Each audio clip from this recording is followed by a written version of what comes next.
Nabawi ng TNT Tropang Giga ang lamang sa PBA Governors Cup Finals. Ito na rin sa ngayon ang pinakamasakit na pagkatalo ng Barangay Ginebra sa serye matapos silang matambakan. Magbabalita si Ian Suyu. Game, kita natin the change right away in the starting lineup of TNT. Kelly Williams. Umpisa pa lang ng Game 5, kumpiyansa at ganadong TNT agad ang nagpakilala. Sa first half, mainit ang opensa ng TNT dahil na rin sa sunod-sunod na 3-point shots para palubuhin ng lamang 56-33. Pagpasok ng second half, sinubukan ng Gene Kings na tapyasan ng kalamangan ng Tropang Giga.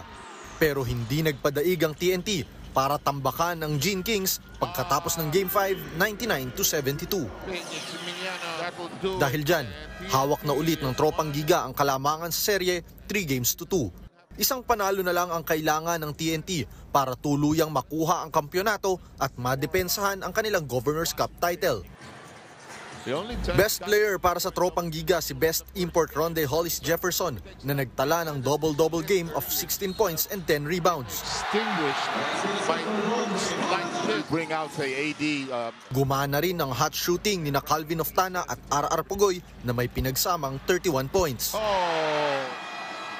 Para kay head coach Chot Reyes, composure ang naging susi nila para maitawid ang Game 5. I think that was the most important thing for us not to panic and keep our heads around us so that we could make good decisions. And I said, let's go back to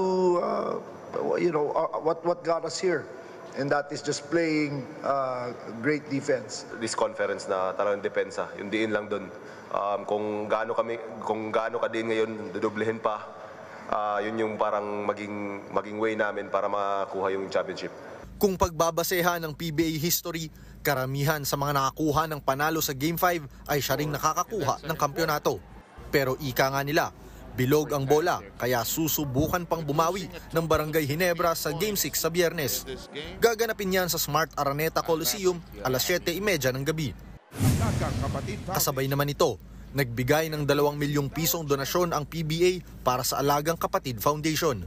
Ang donasyon ay mula sa mga nalikom ng liga noong Finals Game 1 at ilalaan ng foundation para sa mga nasalanta ng Bagyong Christine. Para sa 1PH, Ian Suyu, News 5.